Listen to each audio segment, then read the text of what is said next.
रात्रि के 11 बजने को हैं और मैं लो आउट के अंदर हूँ और यहाँ पर 100 के करीब लोग जो हैं भूख हड़ताल पे हैं और आज दूसरा दिन है।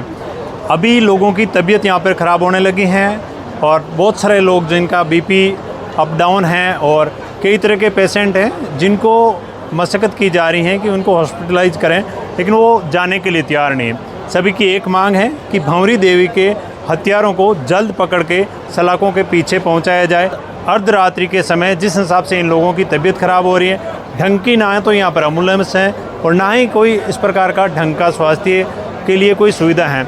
इसलिए सरकार को जल्दी संज्ञान लेना चाहिए और इन लोगों की हो रही तबीयत ख़राब के ऊपर भी ध्यान देना चाहिए। और आइए यहाँ पर मौजूद जनप्रतिनिधियों से बात करते हैं और यहाँ पर ये जो घटनाक्रम घटित हो रहा है ये खुद आप अपनी आंखों से देख रहे हैं। यहाँ पर लोगों का जो स्वास्थ्य बिगड़ रहा है वो बहुत ही चिंतनीय विषय है। भाई एम्बुलेंस है कौन, ले जाओ हॉस्पिटल।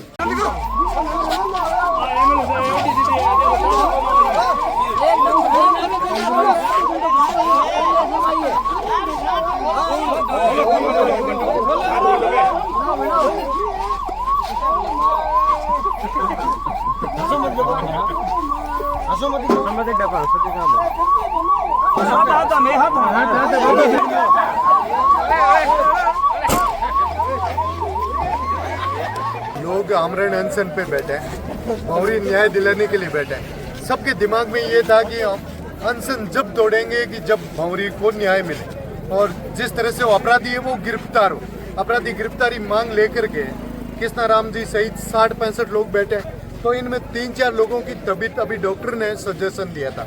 डॉक्टर ने देख करके कहा कि इनकी तबीयत बहुत ज़्यादा खराब है, 3-4 को तो अभी हॉस्पिटलाइज करना पड़ेगा, एक की कोई जांच करनी बहुत आवश्यक है।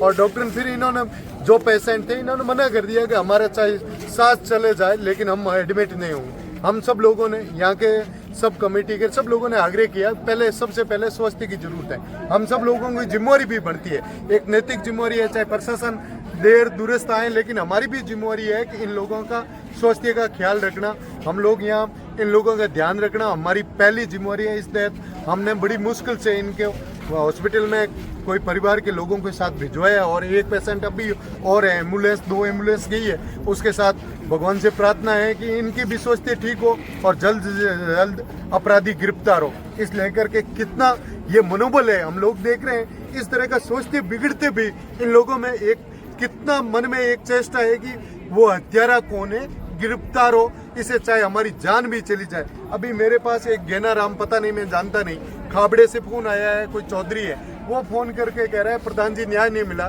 10 बजे मैं आत्महत्या करूंगा, ट्रेन के आगे आऊंगा। मैंने कहा भैया ऐसा काम नहीं करना, हमने जो किया है उसको रोकने के लिए प्रयास कर रहे हैं, लेकिन उसने कहा न्याय चाहिए।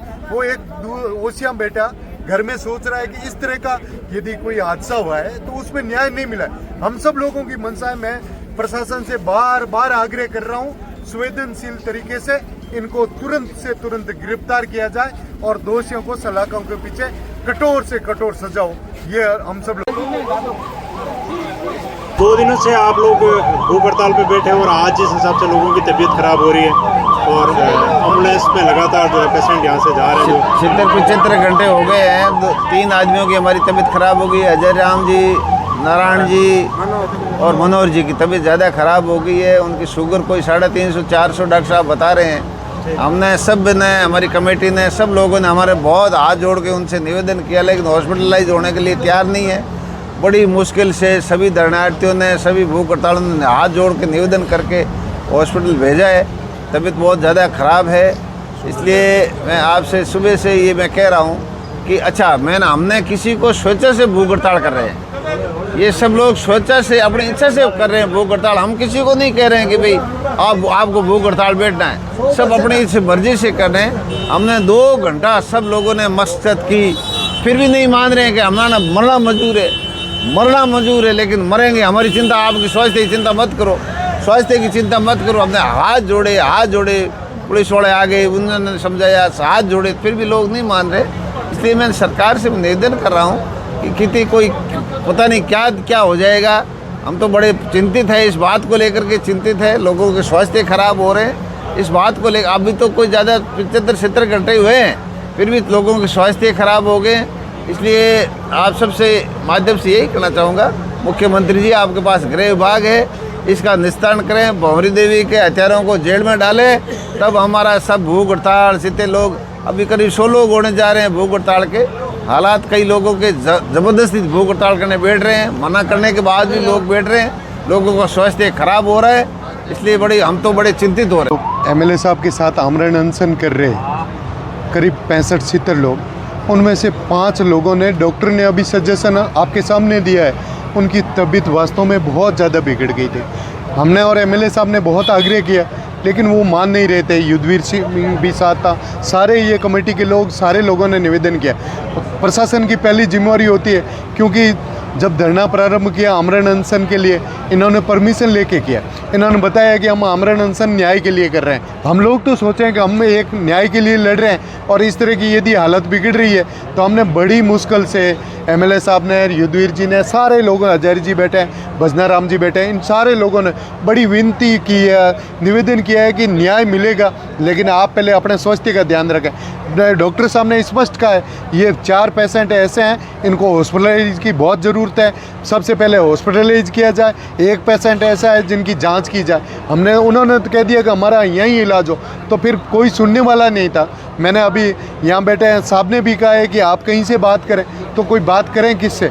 फिर हमने, हमारे यहाँ के तो कोई सुनने वाला जनप्रतिनिधि था नहीं। अभी युद्धवीर जी ने, हमने हमारे केंद्रीय मंत्री शेखावत जी से बात की है, उन्होंने कहा इस तरह का, तो उन्होंने बताया कि मैंने पूरी अधिकारियों से बात की है, सुबह वो बात करेंगे और यहाँ आकर के आदरणीय एमएलए साहब से सबसे बात करके ये बताएंगे कि इस तरह की तबीयत बिगड़ रही है तो लोगों को न्याय मिले। सरकार को और सरकार पे बैठे लोगों को चिंता करने की ज़रूरत है। विशेष तौर से राजस्थान प्रदेश में जो लोग बैठे हैं, यहाँ से चुन करके गए, उनके मन में रूंग भी रुकता नहीं हो रहा है कि इस तरह का, हम यहाँ से चुने हुए हैं भाई, यहाँ से चुन के चले गए, आप लवावट के नाम से वहाँ के राजस्थान सरकार में बैठे हैं, तो कुछ तो चिंता करने की ज़रूरत है नागरिकों की सुरक्षा के लिए। यहाँ पूर्व विधायक वो बैठ करके चिंता करते हैं, आपकी जिम्मेवारी नहीं है क्या?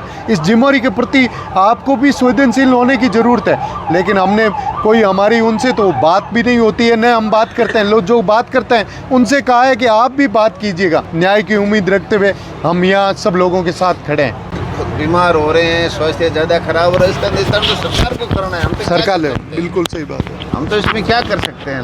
लोग मान नहीं रहे, लोग अपनी मर्जी से भूख हड़ताल पे बैठ गए और बैठते ही जा रहे हैं और बीमार हो रहे हैं, तो इसका निस्तारण तो सरकार को सोचना, हम तो क्या कर सकते हैं? स्वास्थ्य के ध्यान सरकार की जिम्मेवारी है, सही फरमाना। इस तरीके से ये इनका जो हाइपरटेंशन और बीपी वगैरह इतना बढ़ रहा है या किसी का लो हो रहा है, उनको किसी भी हालत में हॉस्पिटलाइज करना बहुत ज़रूरी है।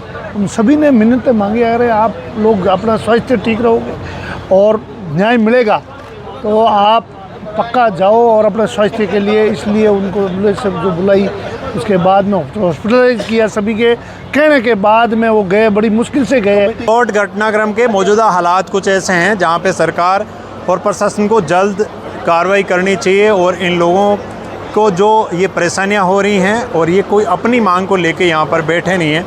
इनकी एक ही मांग है कि इस क्षेत्र के अंदर जो एक जघन्य अपराध को अंजाम दिया गया को के पीछे पहुँचाएँ, और जिन जिन लोगों की कड़ी इस अपराध से जुड़ती है उनको सभी को सख्त से सख्त सज़ा मिले। ना ये कोई अपने लिए लड़ रहे हैं, ना किसी राजनीति के लिए लड़ रहे हैं। इनका एक ही लक्ष्य है कि आखिर कौन है अपराधी और क्यों इस अपराध को अंजाम दिया। अपराधी को भी पकड़ने के लिए प्रशासन और जिम्मेदार सरकार कार्रवाई नहीं करती हैं, तो आखिर इस जनता ने उस सरकार को जिन मकसद को लेके चुना था, क्या वो मकसद आज फुलफिल हो रहे हैं? बड़ा ही सोचने वाला विषय है। प्रदेश के अंदर, घर के अंदर सोता हुआ परिवार सुरक्षित नहीं है, तो आखिर जो व्यक्ति घर से बाहर रह के 2 पैसे की मजदूरी करने गया है और वो परिवार उसका पीछे है, तो उस व्यक्ति के ऊपर क्या बीत रही होगी इस प्रकार के जघन्य अपराधों के, जब राज नहीं खुलते हैं। तो बहुत ही गंभीर विषय है, लेकिन सरकार अभी तक किसी प्रकार का ऐसा राज नहीं खोल पाई है जो इस अपराध से कड़ी जोड़ता हो। लेकिन आप लोगों को क्या कहना, जरूर कमेंट करें। मैं फिर हाजिर हूँगा, तब तक के लिए जय हिंद, जय भारत।